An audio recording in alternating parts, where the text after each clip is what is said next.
सत्संग आत्मा को परमात्मा से मिलाने का आध्यात्मिक रास्ता है। इसमें परमात्मा की प्राप्ति की युक्तियाँ बताई जाती हैं। और वैसे भी सत्संग यानी सत्य का संग, और सत्य केवल परमात्मा है, इसलिए उसको सत्संग ही बोला जाता है कि सत्संग यानी परमात्मा का संग करना।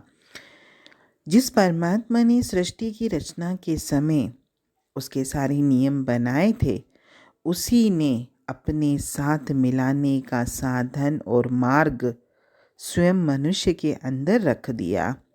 और ये साधन और मार्ग एक ही है। ये तो हमारी बुद्धि है कि हम साधन और मार्गों में भटकते हैं और उसको बहुत सारे मानते हैं, और यहाँ तक कि किसी साधन को श्रेष्ठ और किसी को कम मानते हैं। ये भी हमारी बुद्धि है। परमात्मा से मिलने का साधन केवल एक ही है, और वो हर मनुष्य के अंतर में है। और इसीलिए बाहर परमात्मा के हुक्म से ही ऐसे मार्ग संसार में परमात्मा ने रखे हैं। किसी न किसी के जरिए साधन उसने किसी मनुष्य को ही बनाया है, ताकि लोगों को ये ज्ञान मिल सके कि परमात्मा को प्राप्त करने का मार्ग केवल मेरे अंतर में ही है। और सत्संगों में, वाणियों में हमें इस मार्ग का पता चलता है, और यहाँ से हर जीव को इस पर चलने में सहायता भी मिलती है। सत्संग के अनुसार परमात्मा और आत्मा का अस्तित्व सत्य है, और संसार परमात्मा के हुक्म द्वारा बना है और इस हुक्म के अनुसार ही चल रहा है। जब इस सृष्टि की रचना हुई थी तो इससे पहले आत्माएं परमात्मा में लीन थी, और जब इस सृष्टि की रचना हुई तब उसके हुक्म से ही आत्माएं इस मृत्युलोक में उतरी हैं और चोला धारण करके अपना जीवन जी रही हैं। और परमात्मा से मिलाप करने का जरिया, परमात्मा से मिलाप करने का हुक्म भी उसी का है कि इस सृष्टि में आकर आत्मा वापस अगर उस परमपिता परमात्मा में समाना चाहती हैं, तो उसके मार्ग भी परमात्मा के हुक्म से ही संसार में रखे गए हैं। आत्मा परमात्मा का अंश है, और इसमें परमात्मा के सारे गुण विद्यमान हैं। जैसे शरीर का अंश, जैसे हमारे बच्चे संसार में होते हैं, हमारे देह के बच्चे जो भी हैं, तो उनमें हमारे गुण होते हैं। तो आत्मा परमात्मा का ही अंश है, इसीलिए उसमें सारे गुण हैं। पर देहधारी आत्मा आत्मा नहीं कहलाती, वो जीवात्मा कहलाती है। क्योंकि वर्तमान अवस्था में जीव शरीर, मन और आत्मा का मेल है। इन तीनों से ही मिला बना है, मतलब तीनों का मेल है इसमें। और इसमें शरीर जड़ है, आत्मा चेतन है, और मन जो है जड़ शरीर और चेतन आत्मा को आपस में जोड़ने की कड़ी है।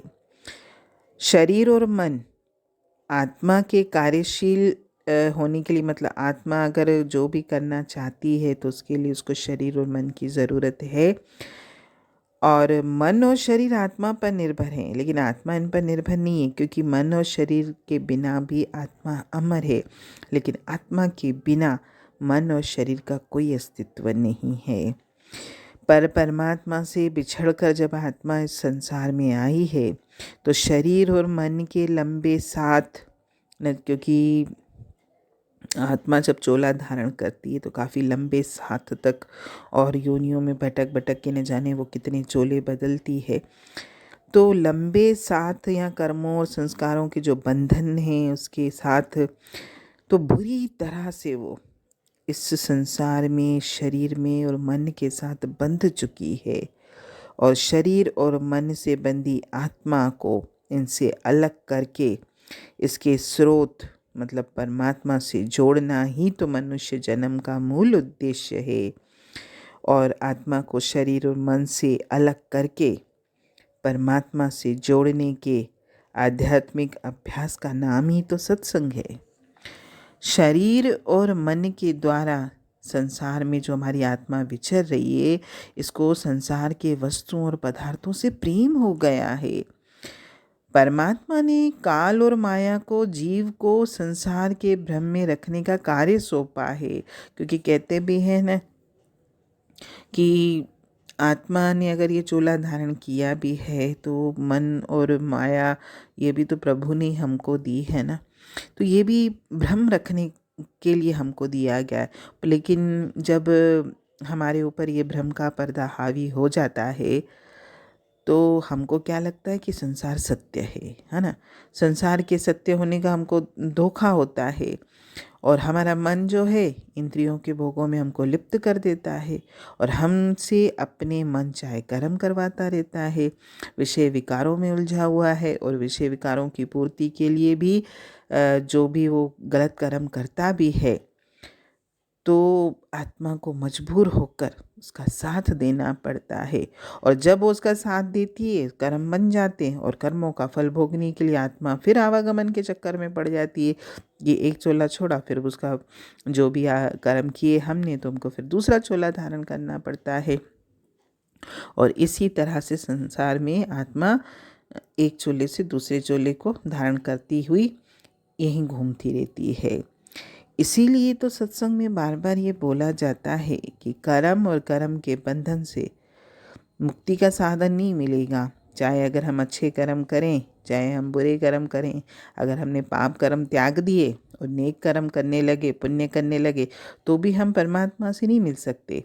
क्योंकि पुण्यों के बदले मतलब पुण्य करने के बदले में हमको जो हमारा पुण्य का खाता बनेगा और पाप कर्म करेंगे तो वो पापों के लेखे में जमा होगा। खाते तो हमारे दोनों ही बनेंगे और दोनों प्रकार के कर्मों को भोगने के लिए आत्मा को बार बार संसार में जन्म लेना पड़ेगा। अगर हम चाहते हैं कि हमारे कर्मों का ही नाश हो जाए, न अच्छे न बुरे, न पाप न पुण्य, कोई कर्म ना बने मेरा, ताकि मैं इस आवागमन के चक्कर से मुक्त हो जाऊं और उस अपने परम पिता परमात्मा में समा जाऊं, तो इसके लिए मुझे केवल परमात्मा की भक्ति करनी है। क्योंकि कर्मों का नाश हुए बिना मुक्ति नहीं मिलेगी और भक्ति के बिना कर्मों का नाश ही नहीं होगा। इसीलिए वैसे भी कहते हैं संसार में चाहे आप कोई भी कर्म करते हो, अच्छे भी, बुरे तो करने ही नहीं है, अच्छे भी अगर हम करते हैं तो भी अपने को कर्ता न मानो। ये भी उसने किया, उसके हुक्म से हुआ, करने वाला भी वही, कराने वाला भी वही। जब हम ये भाव रखेंगे तो हम कर्म बनाएंगे ही नहीं और हम हर कार्य जो भी करते हैं उसके निमित्त होके करेंगे तो धीरे धीरे हमारे कर्मों का नाश हो जाएगा और हम मुक्त हो जाएंगे। हरि ओम।